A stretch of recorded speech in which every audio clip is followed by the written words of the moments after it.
Good morning. Kumusta po kayong lahat dyan sa Pilipinas? Lahat ng mga taga Maynila, good morning po. At sa mga taga Nueva Ecija, Labo, Camarines Norte at Camarines Sur sa Tinambak ay sa Salvacion, advance happy anniversary po sa inyo dyan. Nandito tayo sa chapter 15 ng Corinthians, 1 Corinto. So pakibukas po ng inyong mga aklat at iyong Biblia, at bago ang lahat tayo po ay magpasalamat muna sa Diyos at hilingin natin sa banal na Espiritu ang kanyang pagtuturo sa atin, at idalangin natin na mabuksan ang ating kaisipan at maunawaan po natin ang kanyang sinasabi sa atin sa pamamagitan ng chapter 15 na ito. So let's pray. Hallelujah. Purihin ka aming dakilang Ama sa langit, makapangyarihang Diyos. Sa oras pong ito, Ama, idinudulog muli namin sa iyong aming mga sarili at pinasasalamat namin ang salita mong ito, O God, na magtuturo na naman sa aming buhay kung papaano mamuhay bilang iyong mga anak, at kung papaano ka namin mabigyan ng karangalan sa pamamagitan ng aming pagsunod sa iyong mga salita.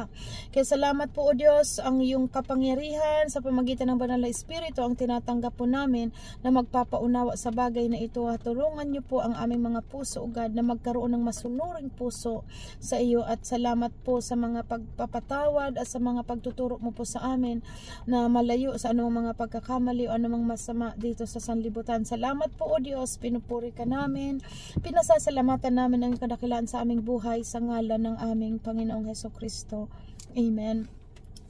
So, chapter 15 po, muling pagkabuhay ni Kristo. Amen. Mga kapatid, ngayoy ipinapaalala ko sa inyo ang magandang balitang ipinangaral ko sa inyo. Si Pablo po ang nagsasalita nito, Iyan ang magandang balitang inyong tinanggap at naging saligan ng inyong pananampalataya. So itong word na ito po, yung Bibliang ito na hawak natin, dahil alam natin na totoo ang Diyos, totoo ang kanyang salita sa mga taong naniniwala. Totoo itong sinabi ni Pablo na tayo mismo po nakakapagsabi at tunay naranasan natin ito, na ang salitang ito ay saligan. Ibig sabihin saligan, dinidipindihan ng ating pananampalataya, which yung faith, pinaunawa sa atin ang meaning ng pananampalataya ay pagtitiwala po ito sa Diyos na kaya niyang gawin ang lahat ng bagay na ating inaasahan. Verse 2, naliligtas kayo sa pamamagitan nito. Amen. Naliligtas po tayo, napapabanal tayo dahil sa pamamagitan ng salitang ito. Dahil nung hindi natin alam ang salitang ito po, wala tayong pakundangan sa mga gawaing makamundo, wala tayong pakundangan kung anong nais nating sabihin, ganun na lang lumabas sa bibig natin ang masasamang salita. Pero nung nagsimula tayong magbasa ng salita ng Diyos, na naturuan tayo ng salitang ito, sa bawat masama na ginagawa ng tao, bumabalik sa kanya ang masama. Bumabalik sa kanya ang consequence sa bawat pagsuway sa Diyos. Kaya dito tayo natakot dahil naintindihan natin na totoo ang salita ng Diyos, at ranas po natin yan sa ating buhay noong mga nakaraang mga hindi natin alam ang papaano ang pagsunod. Subalit sa pamamagitan ng salitang ito, tulad ng sinasabi dito sa verse 2, naliligtas kayo sa pamamagitan nito kung matatag ninyong pinanghahawakan ang ipinapangaral ko sa inyo. Kung pinanghahawakan, ang point po dito kung matatag, ibig sabihin, despite sa maraming mga pagsubok kaliwat kanan, subalit pinanghahawakan mo ang salitang ito, na andoon ang kapangyarihan nitong makikita mo. Amen? Kung panghahawakan daw natin, at totoo po, pag pinanghawakan natin ito, nandito ang kapangyarihan. Maliban na lamang kung walang kabuluhan ang inyong pagsampalataya. So, ibig sabihin, masasaligan. Sorry po. Ayan na naman itong aking camera na laging nalalaglag. Pero hindi ko na po uulitin ang pasimula kahit nalaglag ito, kasi ako po ay ang araw ko ngayong maghapon, punong-puno ng appointment. So, sana wag na itong malaglag. Anyway,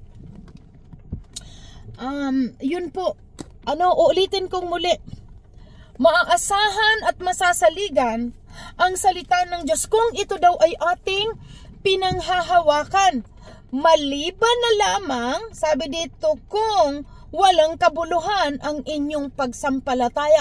So ibig sabihin po, kapag tayo'y naninindigan sa salitang ito, Masasaligan, maasahan, hindi ka madidisappoint, hindi ka mabibigo kapag pinaninindigan mo ang salitang ito po. Kapag pinanghahawakan, ang point dito, pinanghahawakan.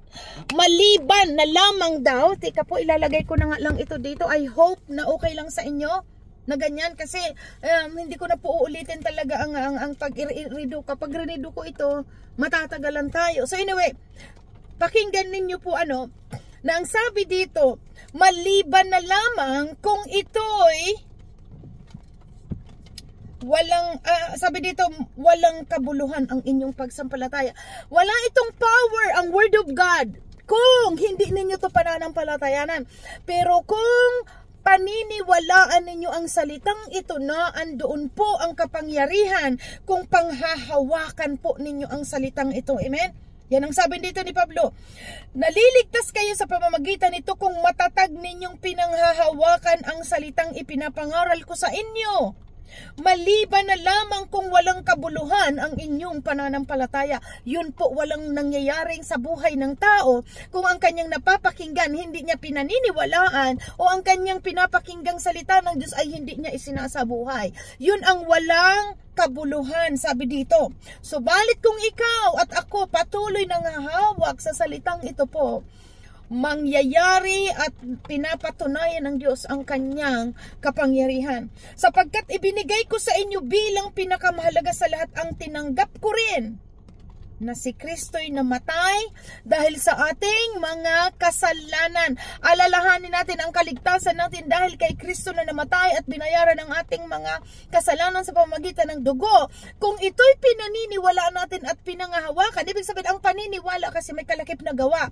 Kung sinasabi ng Diyos, layuan ninyo ang mga gawa ng mga kasalanan, layuan. Dahil iyan po ang paloob. Ayan ang nakapaloob ng sasalita ng Diyos. Mahabagin ang Diyos. Pinatawad tayo ng Diyos, pero ang bilin ng Diyos, magpakabanal kayo dahil ako'y banal. So ibig sabihin, itong instruction ng Diyos, ito yung tinutukoy ni Pablo, kung ito'y inyong pinanghahawakan, maliligtas kayo sa pamamagitan nito. Hindi pwedeng nagsasabi lang tayong Kristiyano pero hindi natin sinusunod ang command ng salita ng Diyos. Yan po ang sinasabing walang kabuluhan kung hindi ninyo ito sinasampalatayanan. So habang binabasa natin ang Word of God, and then tinuturuan tayo ng salita ng Diyos, ano ang dapat gawin, anong klaseng pamumuhay ng Kristiyano dapat, dito tayo napapabanal. Naintindihan po natin? Ang pananampalataya ay may kalakip na gawa. Kapag sinabi ng Diyos na kasalanan, huwag mong gawin dahil kasalanan yan. Kahit ano pang gawin ng tao, ang sinabi ng Diyos, sinabi ng Diyos. Kaya itong sinabi niya sa atin, na andito ang guidance niya kung paano tayo mamuhay. At pinapaunawa dito ni Pablo, siya man din, sabi dito, sapagkat ibinigay ko sa inyo bilang pinakamahalaga sa lahat ang tinanggap ko rin. Tinanggap ang kapatawaran ni Kristo sa pagtanggap natin kay Christ. Kaya manatili tayo sa kanyang salita na siya ang nagpapaalala sa atin at nagre-remind na layuan ang mga bagay na masama. Sabi dito, tulad ng sinasabi sa kasulatan, inilibing siya at muling nabuhay sa ikatlong araw, tulad din ng sinasabi sa kasulatan, at siya'y nagpakita kay Pedro at saka sa 12. Pagkatapos nagpakita siya, mahigit na 500 kapatid na nagkakatipon. Marami sa kanila'y buhay pa hanggang ngayon, subalit patay na ang ilan. At nagpakita rin siya kay Santiago sa pamamagitan at pagkatapos ay sa lahat ng mga apostol. So pinatunayan nila ito na nakita nilang katotohanan ng nabuhay muli ang Panginoong Hesus. Sa kahuli-hulihay, nagpakita rin siya sa akin. Diba? Itong kasaysayan ni Pablo po, Sabi dito, kahit na ako'y tulad ng isang batang ipinanganak ng wala sa panahon. Walang ipinanganak, itinutukoy dito ni Pablo, ipinanganak siya na wala sa panahon. Parang batang ipinanganak sa wala sa panahon. Kasi yung pagkatawag po kay Pablo talagang very eminent. Ibig sabihin, na nung nakita niyo po yung kasaysayan ni Pablo, dahil inuusig niyang iglesia nung panahon. Gusto niyang patayin ang mga tao papuntang Damasco at kalidkarin sa kalsada at paghagupitin. Pero that moment, doon ang Panginoon nagpakilala sa kanya nung binulag siya ng Panginoon. At doon po, kaya sinabi dito ni Pablo, sa kahuli-hulihan, kasi siya po ang huling tinawag na apostol, kahuli-hulihan nagpakita rin sa akin kahit na ako'y tulad ng isang batang ipinanganak ng wala sa panahon. Kasi nga po, tulad ng nasabi ko, ang pagkatawag kay Pablo talagang very immediate yung pagkaano sa kanya, pagpakilala ng Diyos. Verse 8, sa kahuli-huli, nagpakita rin siya sa akin kahit na ako'y tulad ng isang batang ipinanganak na wala sa panahon, sapagkat ako ang pinakahamak sa ang mga apostol. Ni hindi nga ako karapat-dapat tawaging isang apostol, sapagkat inuusig ko ang iglesia ng Diyos. Ngunit dahil sa kagandahang loob niya, ako'y naging isang apostol at hindi lamang nawala ng hindi naman nawala ng kabuluhan ang kaloob niyang ito sa akin. Katunayan, nagpagal ako ng higit kaysa sino man sa kanila. Subalit, hindi ito dahil sa sarili kong kakayahan, kundi sa kagandahang loob ng Diyos na nasa akin. So, pinaunawa po dito ni Pablo na kung siya nakagawa ng mga bagay na mga mahihirap at napagtagumpayan niya ang lahat ng kanyang pinagdaanan ng kanyang paglilingkod, hindi iyon sa ganang kanyang kalakasan, kundi yun sa habag ng Diyos. Ano po, ang kagandahang loob ng Diyos ang nag-sustain kay Pablo na sa kabila ng mga pinagdaanan niya, mga pagsubok, nagawa niya ang katungkulan ng pagkatawag sa kanya ng Panginoon. Kaya't maging ako o sila, ito ang ipinangangaral namin at ito ang pinananawalaan ninyo. Amen. Ito pong pinapangaral ng mga apostol at ito rin ang pinaniniwala natin ang Panginoong Hesus na buhay muli. Siya ang nagbayad ng ating mga kasalanan at muli siyang babalik sa tamang panahon upang tayo ay tinubos. Babalik siya upang tayo makasama doon sa buhay na walang hanggan. 12. Ang muling pagkabuhay ng mga patay. Ngayon, kung ipinapangaral naming si Kristo'y muling nabuhay, bakit sinasabi ng ilan sa inyong na hindi bubuhayin muli ang mga patay? Kung totoo yan, lilitaw na hindi muling binuhay si Kristo, at kung si Kristo hindi muling binuhay, walang kabuluhan ang aming pangangaral at walang katuturan ang inyong pananampalataya. Kung ganoon, lilitaw na kami mga sinungaling na saksi ng Diyos dahil sa pinatotohanan namin na muling binuhay ng Diyos si Kristo. Ngunit hindi naman pala. Kung talagang walang muling pagkabuhay ng mga patay, kung hindi muling binubuhay ang mga patay, hindi rin muling binuhay si Kristo. At kung hindi muling binuhay si Kristo, kayo'y mananatili pa sa inyong mga kasalanan at walang katuturan ang inyong pananampalataya. So ito mga pinapaunawa dito po ni Pablo, na ito ang dahilan bakit sila nagpapagal, kasi ito ang katotohanan na binuhay muli si Kristo. Kaya ito ang katotohanan bakit tayo naglumalayo sa kasalanan, bakit tayo sumusunod sa salita ng Diyos, dahil alam nating may pagkabuhay na sa pagkabuhay muli doon huhusgahan ng Diyos ang tao ayon sa kanyang ginawa. Kaya ito tayo nagsisikap, nagpapagal na talagang talikuran ang mga kasalanan. Kaya pinapaunawa dito ni Pablo na kasi may mga taong nagsasabing, enjoy your life habang buhay ka. Diba?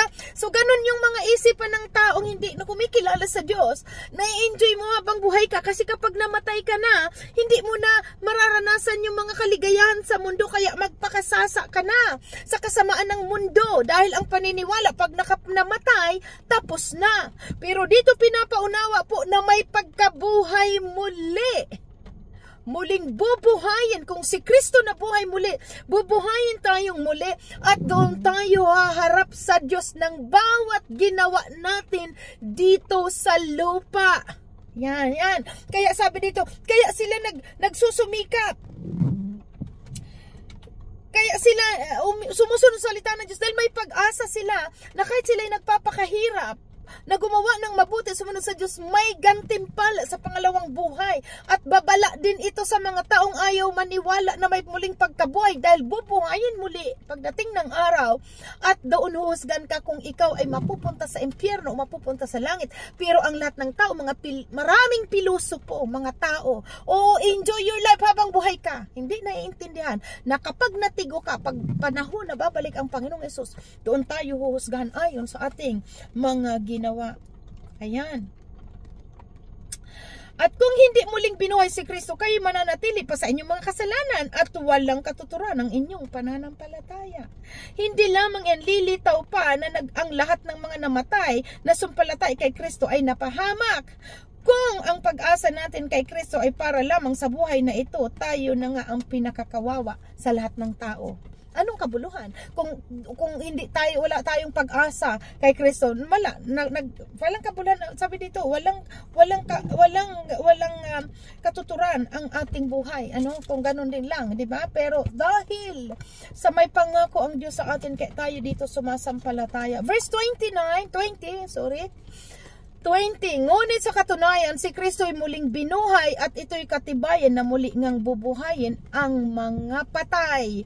Kung paanong dumating sa ang kamatayan sa pamamagitan ng isang tao, gayon din naman dumating ang muling pagkabuhay sa pamamagitan ng isang tao. Sapagkat kung paanong namamatay ang lahat dahil sa kanilang kaugnayan kay Adan, gayon din naman mabubuhay ang lahat sa kanilang kaugnayan kay Kristo. Kasi naintindihan po natin na nagmula kay Adan ang kasalanan, nakapasok ang kasalanan, dahil doon sa kasalanan ang dulot nun kamatayang espiritual. Subalit pumasok ang Panginoong Hesus, nandito ang Panginoong Hesus, ang dala niya ay buhay na walang hanggan. Ngunit ang bawat isa may kanya-kanyang takdang panahon. Si Kristo ang pinakauna sa lahat. Pagkatapos ang mga kay Kristo sa panahon ng pagparito niya.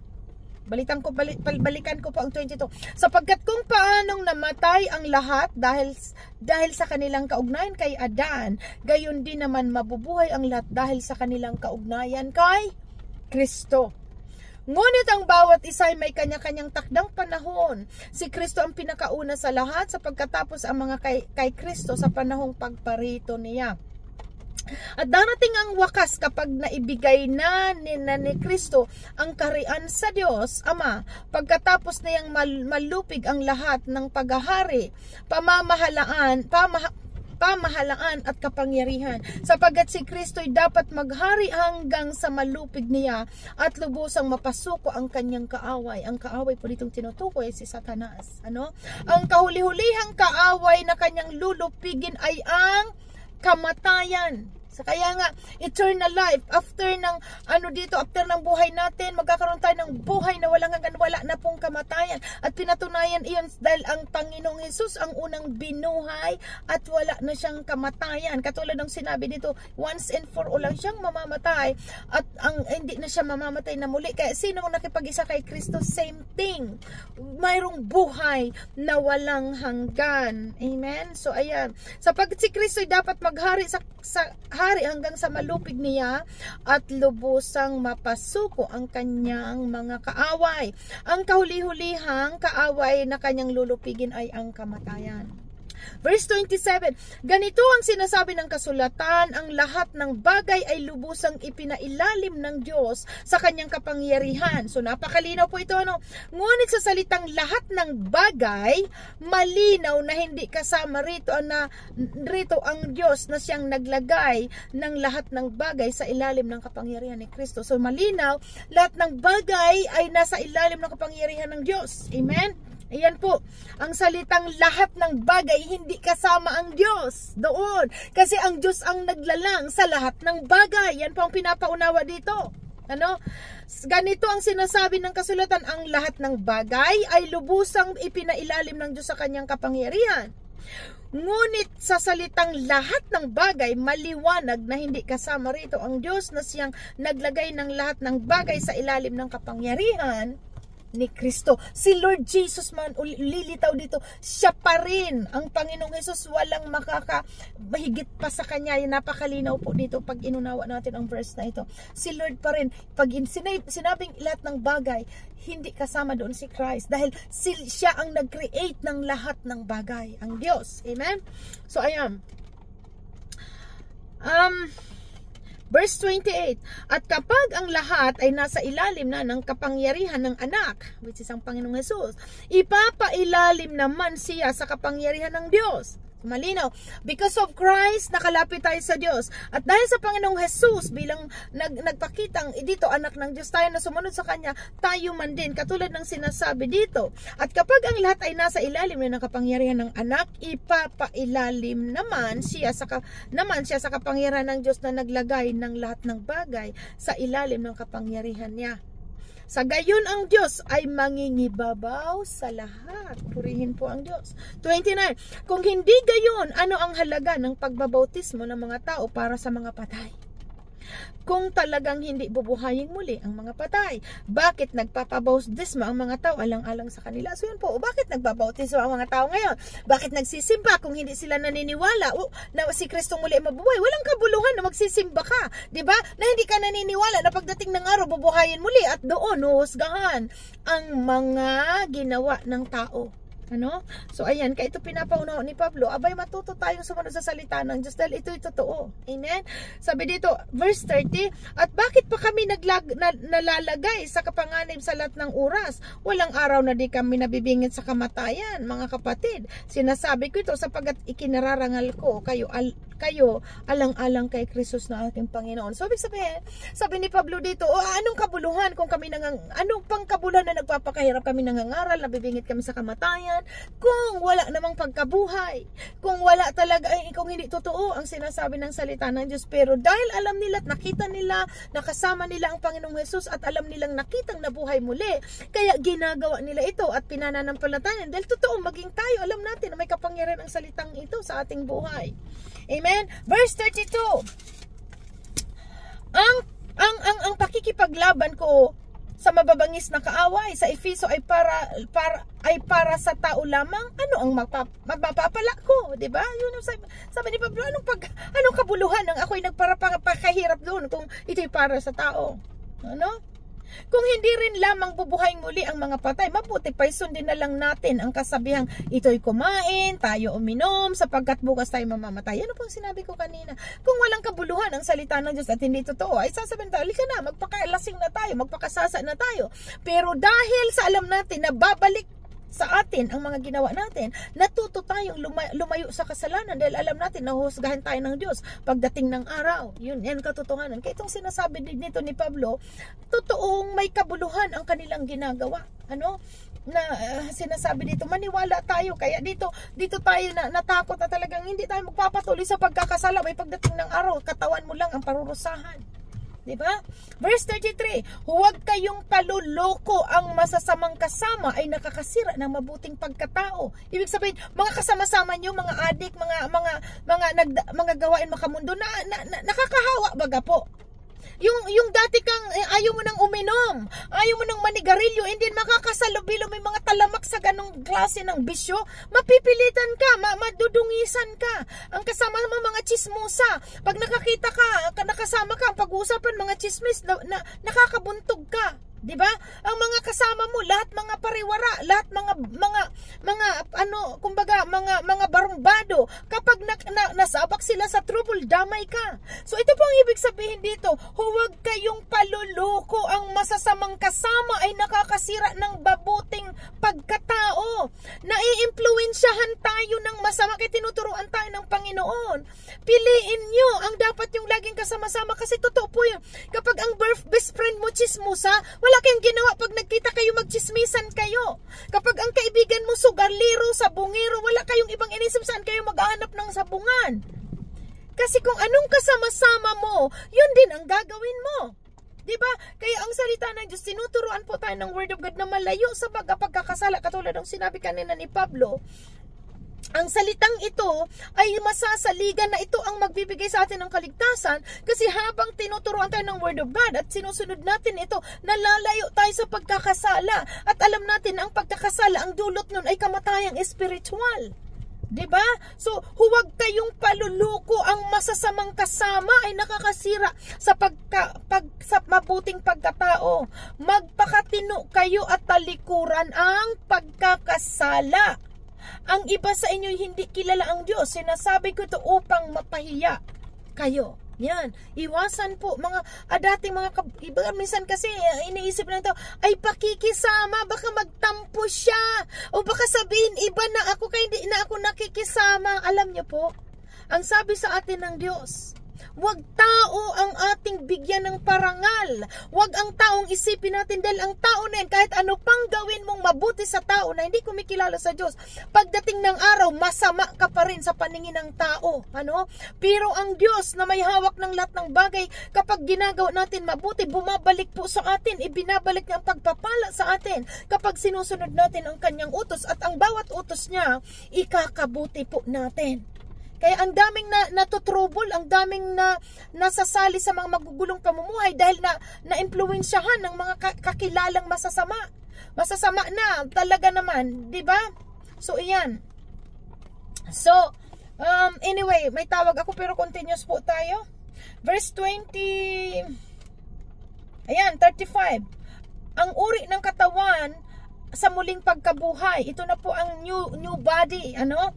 Sabi dito, subalit may magtatanong, paano bubuhayin muli ang patay? Ano ang magiging uri ng katawan nila? Hangal, sabi dito ni Pablo, hindi mabubuhay ang binhing itinanim hanggat hindi iyon namamatay. Imagine nyo pong binhi, kaya yun na boy, kasi muling itinanim. Sabi dito, at ang itinanim ay hindi halamang malaki na, kundi binhi mula sa butil ng trigo o ang binhi, ang ibang binhi. Ang Diyos ang nagbibigay ng katawan sa binhing iyon ayon sa kanyang kagustuhan. Bawat binhi binibigyan niya ng angkop na katawan. At hindi para-pareho ang laman ng mga nilikhang may buhay. Hindi talaga para-pareho po ang lahat. Hindi para-pareho ang yung nilikha ng Diyos na may buhay. Iba-iba, sabi dito. Iba ang laman ng tao, iba ang laman ng hayop, iba ang mga ibon at iba ang mga isda. May mga katawang panlangit at mayroon namang panlupa. Iba ang kagandahang panlupa at iba ang kagandahang panlangit. Iba ang liwanag ng araw, iba naman ang liwanag ng buwan. Iba rin ang ningning ng mga bituin at maging ang mga bituin ay magkakaiba ang ningning. Tingnan niyo po katulad itong iba ang katawang magkagandahan ng katawang panglupa at iba ang katawang kagandahan panlangit. Kasi marami dito sa lupa, minsan nagpaplastic surgery, di ba? Marami silang mga ginagawang lalo na ngayong panahon, ang technology, napaka easy, magpatangos ng ilong, magpatangos ng kung ano-ano, di ba? Yan yung kagandang panlupa. Pero panlupa, hindi yan pasado sa langit dahil ang sa langit, ang kagandang panlangit ay may kabanalan. Amen? So yan po. So pinapahintulot dito. 42. Ganyan din sa muling pagkabuhay ng mga patay. Ang inilibing ay mabubulok, ngunit hindi mabubulok kailanman ang muling binuhay. Walang karangalan ang mahina ng ilibing, marangal at malakas sa muling pagkabuhay. Inilibing na katawan pisikal, muling mabubuhay bilang katawang espiritual. Kung may katawang pisikal, mayroong ding katawang espiritual. Diba? Ayan, totoo po yun. Ganito ang sinasabi sa kasulatan, ang unang tao, si Adan, ay nilikhang binigyan ng buhay. Ang huling Adang espiritual, nagbibigay buhay. Yan po ang Panginoong Jesus. Ngunit hindi na una ang espiritual, ang physical muna bago ang espiritual. Kasi una tayong pinanganak sa laman, and then, iyon ang ipapanganak tayo sa espiritu. Diba? Yung tinawag tayo nito mga pinanganak na muli. Nasa English nga, born again. At pagdating ng araw, mamamatay ang ating physical body at sunod muli ang ating katawang panlangit, ang muling gagawin. Ito pong sa muling pagkabuhay. Verse 27, ang unang Adan ay mula sa lupa sapagkat nilikha siya mula sa alabok. Ang pangalawang Adan ay mula sa langit. Ang katawang panlupa ay katulad na nagmula sa lupa. Ang katawang panlangit ay katulad na nagmula sa langit. Ayan. Kung paanong tayo naging katulad ng taong nagmula sa lupa, matutulad din tayo sa taong nanggaling sa langit. Ang Panginoong Hesus. Ito ang ibig kong sabihin, mga kapatid. Ang binubuo ng laman at dugo ay hindi maaring makabahagi sa kaharian ng Diyos. At ang katawang nasisira ay hindi maaring magmana ng hindi nasisira. Ito ang ibig kong sabihin. na sinisira. Verse 51. Isang hiwaga ang sinasabi ko sa inyo, hindi lahat tayo'y mamamatay, ngunit lahat tayo'y babaguhin. Kasi may taong hindi natin alam pagdating ng Panginoon, may mga buhay pa, hindi natin alam kung pagdating ng Panginoon, buhay pa tayo doon, panahon na yun. Hindi, we never know. Kaya sabi dito, isang hiwaga ang sinasabi ko sa inyo, hindi lahat tayo mamamatay, ngunit lahat tayo babaguhin. Lahat babaguhin. Ano po, sa isang sandali, sa isang kisap mata, kasabay ng huling pag-ihip ng trumpeta, sapagkat sa pagtunog ng trumpeta, ang mga patay ay muling bubuhayin at di na muling mamamatay. Babaguhin tayong lahat, ang ating katawang nabubulok ay mapapalitan ng hindi nabubulok. Ayan. At sabi dito, at ang katawang namatay ay papapalitan ng katawang hindi namamatay. Kapag ang nabubulok ay napalitan na ng di nabubulok, at ang may kamatayan ay napalitan ng walang kamatayan, matutupad na ang sinasabi ng kasulatan na lupig na ang kamatayan, lubos na ang tagumpay. Ito po yung pinaka-weighted, most weighted time natin, ang pagbabalik ng Panginoon, ang pagtubos niya sa atin. Nasaan o kamatayan ang iyong tagumpay, o nasaan kamatayan ang iyong kamandag? Ang kamandag ng kamatayan ay ang kasalanan. Ayan, malinaw po. Yan po ang nagpapahirap sa tao. Kasalanan, yan ang kamandag ng kamatayan. Kaya dito nung naintindihan natin ito, naku po, sino pa ang mananatili sa ganyan kung naunawan ang salita ng Diyos? Talagang makuripas kang layuan ang masama at ang kasalanan. Dahil may kamandag. Yan po. May kamandag ang kasalanan. Kaya yan ang mga consequence baga ng buhay. Kung ano-anong nagdudulot ang distraction, bunga ng kasalanan. Dahil dito natin pinaunawa na may kamandag ang kasalanan. Ano po? Ang kamandag ng kamatayan ay ang kasalanan. At ang kapangyarihan ng kasalanan ay nagmumula sa kautusan. Alin? Yung wag kang papatay, wag kang mangangalunya, wag kang maggaganito, ganyan-ganyan. Alam po natin na naituro yan sa atin. Magpapasalamat tayo sa Diyos na nagbibigay sa atin ng tagumpay sa pamamagitan ng ating Panginoong Hesukristo. Kaya nga, mga minamahal kong kapatid, magpakatatag kayo at huwag matinag. Amen. Itong salitang ito po ang saligan, sabi ni Pablo, which is true. We know it. Na talagang ito'y saligan ng ating buhay at karanasan natin sa kapanahunan na ang pinanghahawakan na sa salita ng Diyos, talagang hindi tayo natitinag dahil ito ay totoo at may kapangyarihan. Yan, maging masipag kayo palagi sa paglilingkod sa Panginoon. Naku po, iyan na. Maging masipag. Hindi yung tatamad-tamad na, sila na lang, total sila naman dyan tinawag, bahala na sila dyan sa church. Hindi po. Napakalinaw dito. Maging masipag kayo palagi sa paglilingkod sa Panginoon dahil alam ninyong hindi masasayang ang inyong pagpapagal para sa Kanya. Unawain po natin ito. Gusto ng taong pagpalain, pero pagdating sa mga gawain sa simbahan na paglilingkod, kinakatamaran. Napakalinaw po ito dahil alam ninyong hindi masasayang ang inyong pagpapagal para sa Kanya. Kung naiintindihan po ito ng tao, alam magkanda ugaga na siguran wag uunahan na ng paglilingkod. Pero dahil faith ang nakakapangyari, ang lahat ng bagay sa faith, hindi lahat nananampalataya. Kaya tingnan nyo po, hindi lahat nakakatanggap ng mga biyaya na dapat sana'y natanggap dahil kinakatamaran ang paglilingkod at nagpapaliman-liman. Kumbaga yun yung mga sila na lang palibre, kumbaga, paliman-liman na may kakayahan namang gawin, hindi ginagawa dahil sila na lang. Pero hindi nauunawaan. Hindi nasasayang paglilingkod sa Diyos. Amen po rin po ang Diyos katulad nito sa akin. Grabe po ang trabaho ko, kaliwat kanan, walang tigil po hanggang dito. Papasok ako sa trabaho, may appointment ako sa doktor, in just few minutes tatakbo ako sa trabaho. Hindi pa ako nakakain pero kailangan kong mag-preach. Tingnan mo po, pero pinapakinabangan ko ang bawat paglilingkod kong ibinabigay sa Diyos. Purihin po ang Diyos. Katotohanan ang salita ng Diyos. Huwag kayong magpaliman-liman kapag may pagkatawag sa inyo ang Diyos, at kung may inuudyok sa inyo ang Diyos, gawin ninyo dahil hindi masasayang ang inyong ginagawa, dahil tinuruan tayo ng salita ng Diyos. Hindi tayo naglilingkod sa tao kundi sa Diyos. Kung ano mang gawin natin para sa Panginoon, recorded ng Lord ang lahat ng ating ginagawa at ibinabalik niya po yan sa atin sa tamang panahon. Ang dami, paulit-ulit ang binabasa sa atin, pero bakit may mga taong paliman-liman? Laging, sila na lang, sila na lang. Lahat parang pahirapan. Ano po?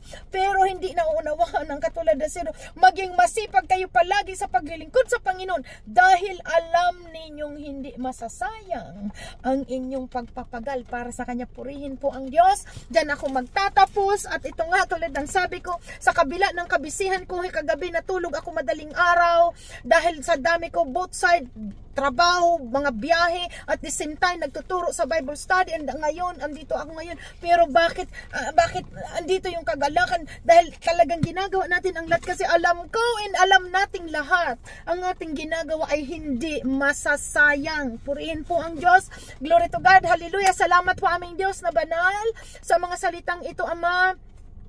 Pinupuri ka na, talangin ko po, Lord, sa bawat nakinig na mabuksan ang kanilang kaisipan, na anuman ang ginagawa namin ay para sa iyo, ay binabalik mo naman ito sa amin ng 10 times more, higit pa sa aming expectation. Kaya tulungan niyo pang bawat isa na sumunod sa iyong salita, magpakabanal kami, dahil na pinaunawa niyo sa amin ang kasalanan, ang kamandag ng kamatayang espiritual. Kaya salamat po, O Diyos, maraming salamat po, pagpapari tinatanggap naming lahat mula sa iyong kadakilaan at katapatan at kagandahang loob sa amin. Purihin ka, dakilaan ka. Thank you, Holy Spirit. At ang lahat ng ito ay pasasalamat namin sa ngalan ng Panginoong Hesukristo.